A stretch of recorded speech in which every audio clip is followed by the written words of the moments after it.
I used to believe my name actually meant something in that house. Joanne Blake, daughter of Pastor Walter Blake and his wife, Carolyn. Our family looked perfect, church on Sundays, smiles in the pews, and talk of God's plan and blessings. But when you're a kid, you don't see that some so-called blessings are really seen as burdens. Walter and Carolyn adopted me when I was 3 months old. They already had a son, Benjamin, and later had a daughter, Rachel. At church, people called me their little miracle. They'd smile and tell the story of how they took in a child in need. But at home, I never truly felt like one of them. I was more of a duty than a daughter. Benjamin's nursery had clouds painted on the walls. Mine was a tiny corner room that used to be a laundry space, no window, just a buzzing lamp that overheated. Rachel's room had matching curtains and a pink floral bedspread. I had a thin, worn blanket someone had dropped off at the donation center. I never complained. Gratitude was expected, and I learned how to fake it well. People at church loved the Blakes. Walter gave powerful sermons. Carolyn was queen of the potluck. They were praised for raising 3 children, especially with Joanne's story. 4 years. I thought that meant I was special. Now I know it meant I came with quiet shame. At school, when someone asked about my real parents, I'd say, I have one mom and one dad, but deep down, I knew, real love shows up. It puts your drawings on the fridge. It remembers your favorite cake. It doesn't see you as a spiritual lesson. I was about 9 when I overheard Walter praying, Lord, help me bear this responsibility. Remind me why you chose her for us. I was standing in the hallway, holding an empty dinner tray, and I wondered, was I a child, or a burden? There were barely any pictures of me in the house. Benjamin's sports and Rachel's dance recitals filled the walls. I once found a photo of myself hidden behind old insurance papers. I wasn't smiling, just posing, like I was told to. By the time I turned 13, I had learned how to be invisible even when I was in the room. That skill mattered in a house where being seen came with rules. Be perfect, be quiet, be useful. Benjamin's shelf held trophies and awards. Rachel had a glass case with a plaque that said Miss Grace County '04. They both had painted name signs on their doors. Mine was a sticky note that once read, laundry, do not slam. My room still smelled like bleach. No natural light, no music or weekend peace, just pipes overhead and a rusted floor drain. When it rained, the sound of water in the gutters drowned out the upstairs laughter. On Rachel's 16th birthday, there was a garden brunch, streamers, music, engraved jewelry. Benjamin got the same treatment when he turned 16. That year, I got a used Bible with notes from someone else inside. Carolyn wrote on the cover, "Discipline builds character. We love you in Christ." I wasn't sure which part was meant to feel loving. They didn't forget my birthday, they just didn't celebrate it. Walter would say a prayer at dinner, thanking God for me, and then we'd eat in silence. I always thought it was strange that a prayer could replace a cake. One year, when I was 15, I made my own cake, vanilla sponge with almond glaze, from an old church newsletter. I lit a match and sang softly to myself. Rachel walked in halfway through and laughed. "You're so weird," she said. Later that night, I overheard Carolyn on the phone. "She was never really meant to be ours," she said, "but maybe God gave her to us to teach patience." She laughed like it was a joke. I didn't cry. I just picked up that Bible and wrote my name inside it, in big block letters. It was my quiet way of saying, I exist. At church, they called me resilient. What they meant was, she stays quiet.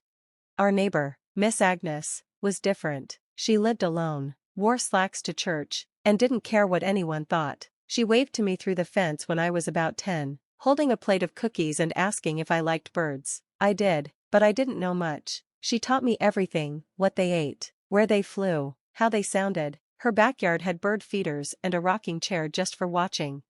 Sometimes after school, when Walter was at church and Carolyn was out doing something for the next bake sale, I'd sit with Miss Agnes. She never asked the usual questions like, "Did you pray today?" She asked things like, "What color was the sky at recess?" Or "Did you learn something surprising?" One spring day, we were planting tomato seedlings together. My hands were covered in dirt. My bangs stuck to my forehead with sweat. Agnes looked at me for a moment and said, "You know, sweetheart, some flowers bloom even when no one's watching. Doesn't make them any less real." She was the first person who ever framed a photo of me. I hadn't even known she'd taken it, just a quick snap with a disposable camera while I was laughing at a squirrel stealing strawberries from her garden. She gave it to me in a small wooden frame tied with twine. On the back, she wrote, "You are more than they see." I kept it behind my pillow like a secret. At night, I'd hold it close, In a life where I was constantly being compared to scripture, to Benjamin, to some impossible version of a good girl, Agnes never compared me at all. She just saw me. She once said, "I don't know if God lives next door, but I'm pretty sure he'd rather spend his afternoons on this porch." And honestly, I believed her. By 28, I thought I'd made peace with what was missing. I had a small apartment 2 towns over, worked at the county library, and kept my life quiet and predictable. It was mine, at least. That year, Thanksgiving came late in November. Most of the trees were already bare, and the wind had that sharp edge that made you zip your coat a little higher. I hadn't planned anything, but then Agnes called. "Why don't you host this year?" she said. "Invite them, make the table yours." I laughed. "They haven't come to anything I've invited them to in 5 years. "But you'll know you tried," she replied softly. "That matters, too." So, I did. I cooked. I set the table with thrifted ironstone plates and folded cloth napkins. I made cranberry sauce from scratch and even lit the pumpkin spice candle Agnes had given me the year before. I sent the invitations 3 weeks ahead. Carolyn replied with just one sentence: "We'll be hosting Benjamin and Rachel at home that day." Rachel never responded, and Walter, I assumed, would follow Carolyn. Still, I made the meal. I basted the turkey, set out rolls under a linen towel, placed 6 chairs around the table, one for each of them, one for Agnes, and one for me. 2 o'clock came, then 3. The food cooled. Agnes texted to say she was delayed at the doctor, nothing serious, just running late. I stared at my phone, hoping for something, an apology, an excuse. Nothing came. At 4:15, I sat down alone. I filled a plate like someone might be watching: turkey, stuffing, potatoes, cranberry, 2 rolls. I placed it at the head of the table, Walter's usual seat. Then I filled mine. I didn't cry, I didn't get angry, I just ate, slowly, quietly. Each bite felt like it belonged to someone else. The candle flickered next to the untouched wine glasses. My chair creaked when I leaned back. Agnes arrived just before 5. She was bundled in her navy coat, cheeks pink from the cold. She looked around at the empty chairs and said nothing. Instead, she handed me a small, wrinkled envelope. "I meant to give you this sooner," she said. "Been holding on to it for a long time, thought it might matter today." Inside was a folded letter, and beneath it, a bundle of others tied with a faded pink ribbon. "They're from someone named Evelyn," Agnes said gently. "They came every year. Your folks told me to throw them out. I didn't." The name on the return address was unfamiliar: Evelyn Callahan, Brooklyn, New York. But something deep inside me stirred. The ribbon was worn from time. I untied it slowly, afraid the letters might vanish if I pulled too hard.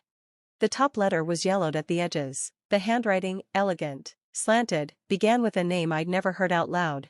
"Dear Joanne, I don't know if these will ever reach you, but I write every year just in case someone, somewhere, lets one through." The date was my birthday, 12 years ago. She wrote about the day I was born, in a room with lilac wallpaper and soft morning sun. She said my cry was quiet, like I was waiting to see if it was safe. She told me about being young and scared, living with a strict Catholic aunt who believed in shame more than kindness. Evelyn had begged to keep me, but the church had arrangements. They said good families, God-fearing people who would raise you right. She was promised updates, maybe even photos, but then, nothing. Still, she sent letters, every year on my birthday, just in case. I kept reading. At 10, she hoped I liked books. At 15, she imagined I had her dark hair. At 21, she said she sometimes stood outside playgrounds just to hear kids laugh. By the 6th letter, I stopped wiping my tears. I let them fall. There were 14 letters in total. The last one, written 3 years ago, read: "If you never read this, I'll understand, but I want you to know, I never stopped being your mother. I was just never allowed to be it out loud." Agnes sat across from me the whole time, quiet, hands folded. "They came to my door the day you were born," she said at last, "told me they were looking for a nice, quiet neighborhood to raise their daughter." I didn't know the full story until later, but when they asked me to burn the letters, she trailed off. "I couldn't do it," Agnes said. I looked at the envelope again, the handwriting, the name, the truth I hadn't known I needed.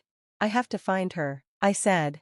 My voice didn't shake. It rang clear and steady, as if it came not just from me, but from every version of me: the girl with no candles, the teenager who sang to herself, the woman who set a table for ghosts.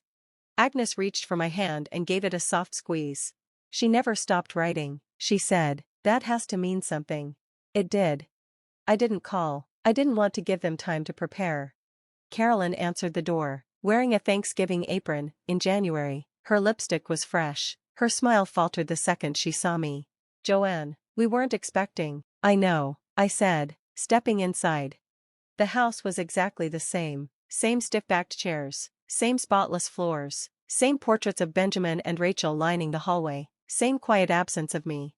Walter emerged from the den with a mug that read near, "We're one dad." When he saw me, he stopped mid-step and set the mug down without a word. "I found the letters," I said, "from Evelyn."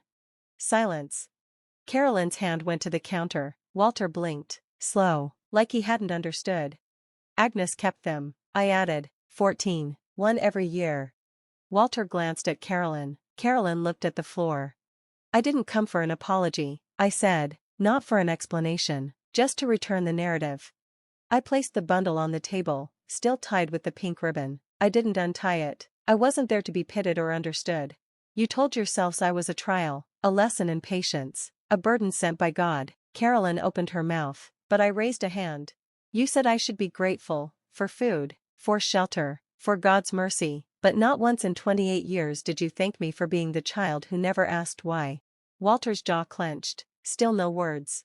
"I know who I am now," I said. "I'm Evelyn's daughter, the girl who wrote her name in a used Bible, the one who baked her own birthday cake, the woman who waited 28 years to be seen, and finally stopped needing it." I turned toward the door, then paused. "You could have let love grow here, you chose control." And I walked out. The air outside was cold and sharp, but it felt honest. Agnes sat in her car down the block. She didn't ask how it went, she just opened the door and said, "You ready?" I nodded. "Brooklyn's a long way," she added. "I've waited longer," I said. We drove in silence. The letters rested between us like a long-forgotten passenger finally acknowledged. Brooklyn didn't look like I imagined. I'd pictured noise, crowds, motion. Instead, I found stillness, brownstones in neat rows, narrow sidewalks, a deli with hand-painted signs. Agnes stayed in the car. I walked up the chipped steps alone. The second-floor door still wore a Christmas wreath. I knocked twice. When she opened the door, it was her eyes that caught me. Hazel, like mine. Her hair, streaked with gray, was pulled back. Her hands, thin but steady, clutched the doorframe like she needed grounding. "Yes?" she asked, cautious. I opened my mouth, but no words came, so instead, I handed her the first letter. She looked at it, then looked at me. "Joanne," she breathed. I nodded. Her hand flew to her mouth, but the tears came first. She stepped back and opened the door wider. I walked in. There was no dramatic reunion, no music, just the creak of old floorboards and two lives stitching themselves back together. She made tea. I sat at a scarred kitchen table. She brought out a photo album I'd never seen, but somehow knew. "This was you," she said, pointing to a sonogram taped inside the cover. "This is where you started." We talked until the tea went cold. She never asked about them, only about me. What I liked to read. What made me laugh. What I dreamed of as a child. For the first time, I had answers. 1 year later, I set the table again.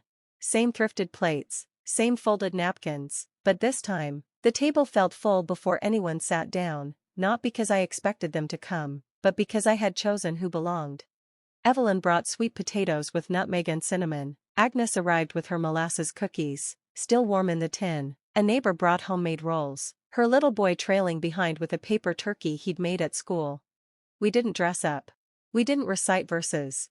No one performed. And still, grace filled every corner of the room.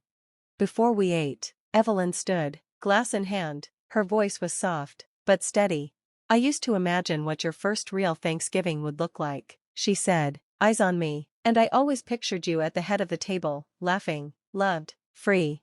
I didn't know what to say, so I reached for her hand, then for Agnes's. The little boy reached across, grabbing his mother's sleeve. That's how we sat, linked, whole, without permission. The turkey cooled, the pie cracked around the edges. Nothing was perfect. But the table was mine.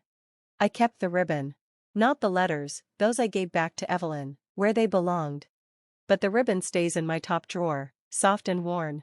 I kept the photo Agnes took, squirrel and all. It sits beside a new one, me and Evelyn on the porch steps, hand in hand. And I kept my name. Not the one they used when they wanted obedience. The one Evelyn wrote, year after year, Joanne. With hope. With love.